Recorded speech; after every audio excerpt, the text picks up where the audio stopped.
has always been the case. Talagang mahigpit talaga sa pagkuha ng green card based on marriage kasi tinitignan ng immigration kung totoo ba yung marriage. Hindi naman ito Paano bago. nila nalalaman nga na totoo yung pagpapakasal? Well, may Kasi, interview yan eh. May Okay. interview. Lahat ng mga nag-asawa ng US citizen na nag-a-apply ng green card, sila ay dumadaan sa interview process.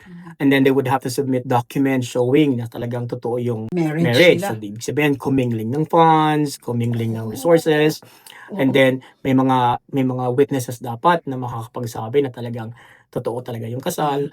And then during the interview, makikita ng officer na may mga questions and answers na kailangan masagot nila ng tama.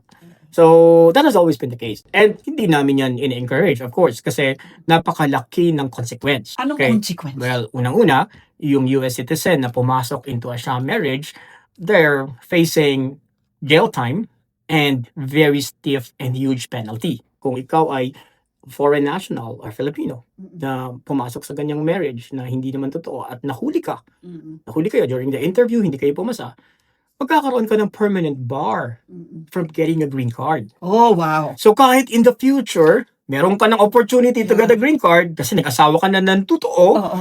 hindi ka na eligible kasi Ayan. may bar ka na.